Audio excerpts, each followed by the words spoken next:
രാവിലത്തെ കുക്കിങ്ങും കാര്യങ്ങളൊക്കെ കഴിഞ്ഞപ്പോഴത്തേക്കാണ് അനിയത്തിമാർ വിളിച്ചിട്ട് പറഞ്ഞത് ഉച്ചയൊക്കെ ആകുമ്പോഴത്തേക്ക് അവളുമാരിങ്ങ് എത്തുമെന്ന് പറഞ്ഞു കേട്ടോ. പിന്നെ അവളുമാർക്കുള്ള ഫുഡ് പെട്ടെന്ന് ഉണ്ടാക്കാമെന്ന് വിചാരിച്ചു. പച്ചക്കറികൾ എന്തെങ്കിലും ഉണ്ടോ എന്ന് പോയി ഫ്രിഡ്ജിൽ നോക്കിയപ്പോൾ സാധനങ്ങളൊന്നും കിടപ്പില്ല. ഒന്ന് രണ്ട് ഐറ്റം മാത്രമേ ഉള്ളൂ കേട്ടോ.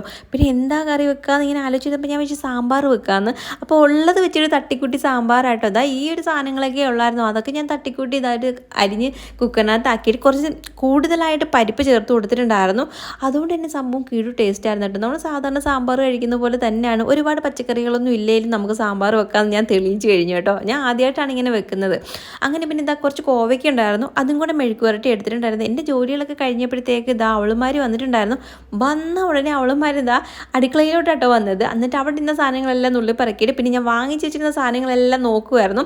ഇനി പോകുന്ന വരെ പരീക്ഷണങ്ങൾ അതിനകത്തൊക്കെ ആയിരിക്കും. പിന്നെ ഞങ്ങൾ ഫുഡെല്ലാം കഴിച്ചതിന് ശേഷം കുറച്ച് നേരം കാര്യങ്ങളൊക്കെ പറഞ്ഞ് ഇങ്ങനെ നുണയും പറഞ്ഞൊക്കെ ഇരുന്നു. പിന്നെ വൈകുന്നേരം ആയപ്പോഴത്തേക്ക് ഇത് അവളുമാരും പോകാൻ ഇറങ്ങി. അപ്പോൾ ഇത്രയൊക്കെ ഉള്ളൂ. ടാറ്റോ.